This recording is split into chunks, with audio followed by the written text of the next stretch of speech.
Yo, yo, yo. Truck Turner, the one and only. And this is another episode of Tough Tales with Truck.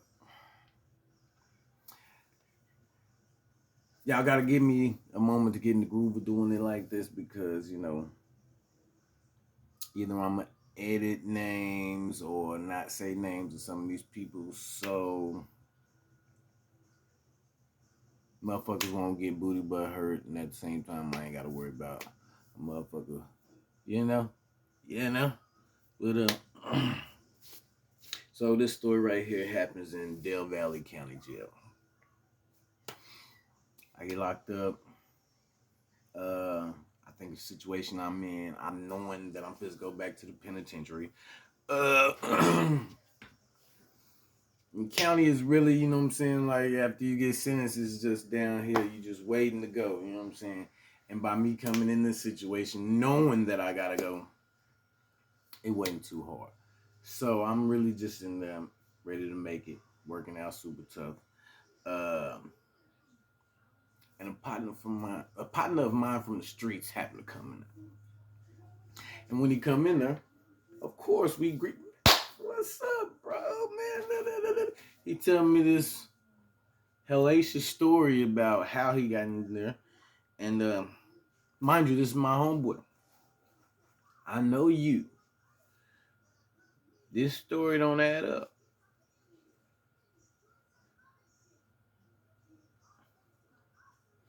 It's like Xavier, Professor X,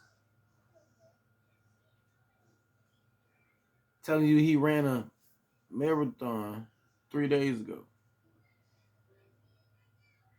It was outlandish. Let me not dwell on that because but so the story was he got into a fight, had drugs on him, whoopty whoopty bam, they brought him in. It was the details of the fight for me. Now, what I haven't disclosed, a lot of my friends know, and people who know me know, that I took martial arts when I was young. And prison fighting game, street fighting, like that was my thing in my era. We thrived ferociously on it, going from hood to hood, seeing who's the best type stuff with no beef, just casual. Boom, boom, boom, boom. Okay. With that being said, with my age and the contour of my face, you can tell I did pretty well. But I've also had my run-ins. Nevertheless,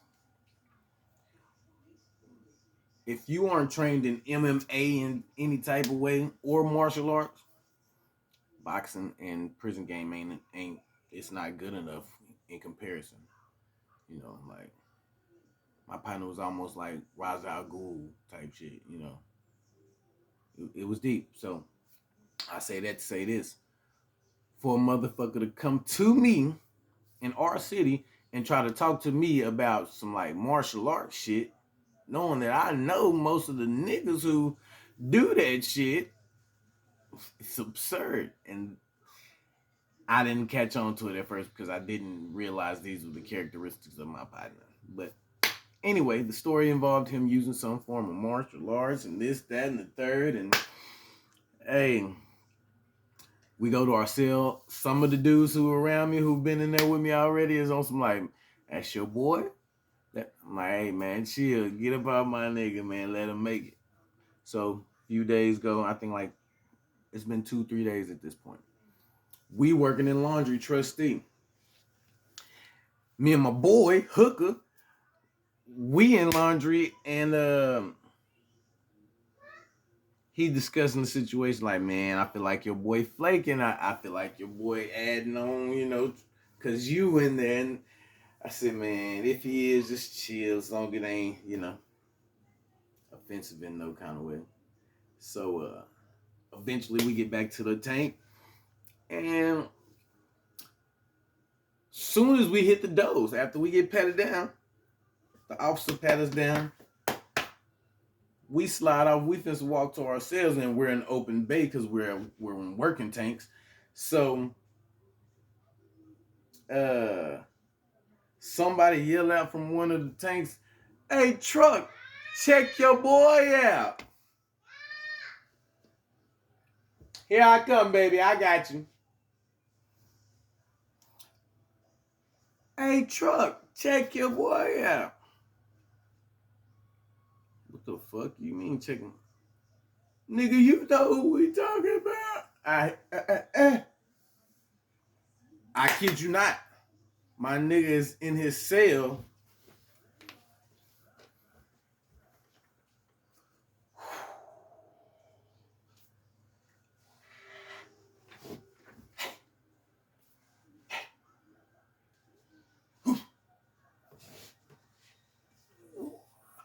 Like full throttle.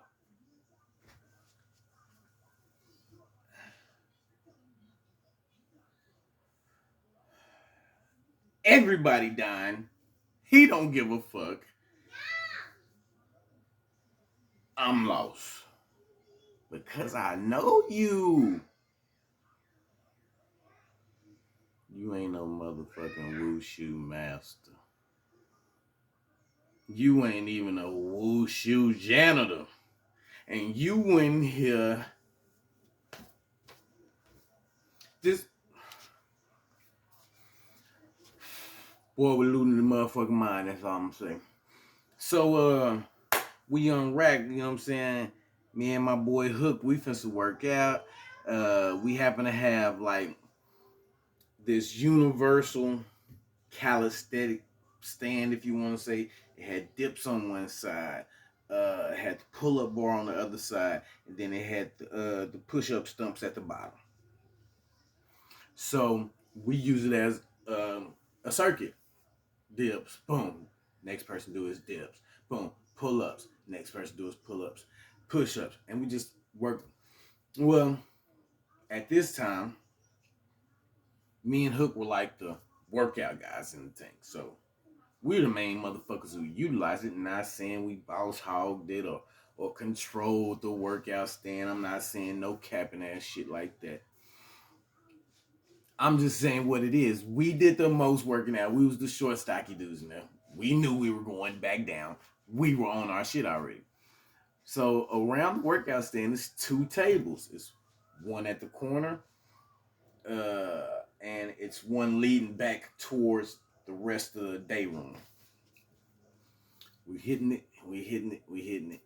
And my partner happened to be at one of these tables that's very close to the workout stand with a group of youngsters. Like when I say youngsters, I mean motherfuckers that's not 17. I say like 18, 19, 20, 21 max. We was up there at that time. We still wasn't young, you know. We wasn't in our 20s. So with that being said, I got you, mommy. Hold on. So with that being said, my boy is standing there selling it. I'm talking about selling this so hard to these youngsters that he's actually like his posture is kung fu masterish. Like from having the one hand behind the back while he's talking and the other one cuffed up under his midsection to having both hands positioned at the bottom of his stomach and standing straight up, to keeping his hands in. Like there was so many variations of him holding his posture to say like just somber peace oneness that he had through martial arts. He was selling it hard, man. So he telling the story. I know the block motherfuckers out. I did this too much time. My boy Hook ain't on that. He's kind of a live wire with a little, he's a stick of dynamite. So at this time, his fuse had already been lit. He just didn't tell me. And we hitting our circuit, hitting it. And he tell me, he's like, man, tell your homeboy they need to move around, my nigga. I'm finna snap on this nigga. I'm like, for what, nigga? He's like, I don't want to hear this hoe ass shit. I don't want to hear no fake stories. I don't want to hear none of this shit. Tell that nigga move around, my nigga. I said, fam, I'm not telling that nigga shit. Cause you know I'm a messy bitch. Tell that hoe ass nigga. He like, oh, I said, nah, I'm just saying, tell that nigga, fuck it. He like, nah, because nigga riding your wave. I said, no, I ain't standing up for no man if he ain't standing up for himself. You know what I'm saying? So shit. He like, oh, now you want to kind of be on the real. Like, I said, yeah, that nigga say, he ain't on none of that. Like, man, I don't care if he what. Say what? So my nigga pushed past me and tapped that boy hard ass. Say, man, you need to move the fuck away from us. We trying to work out, my nigga. Don't nobody want to hear them whole ass kung fu dreams that you telling these niggas. I'll knock your bitch ass out.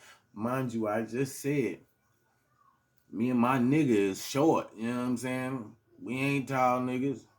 But my partner, 6 and up. I think he like 6'1", 6'2", maybe 6. Yeah, 6'1", 6'1", 6'2". Point being, my nigga looking up to him. Nigga, I'll knock your bitch ass out. You better move the fuck around, nigga. Ooh. When I tell you I can't lie about this nigga says, let's move over here, fellas. And puts his hands behind his back and walks to a further table. I have no other choice but to die right there on the spot.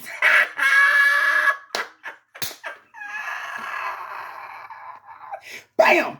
No, he didn't. Yes, he did. That nigga moved the fuck around and then got up out of there and went to a whole nother table with this little group of niggas. And I can only assume that this nigga told them, yeah, see, this is the peace and oneness that you have. You don't engage in every bit of combat. And why do I say he probably said something like that? Because this is shit I've been telling him for years. Boy, niggas know how to ride a wave more than the surfer sometimes. This is stories and tales of truck. Tough tales from truck to be exact. Fuck with your boy, man.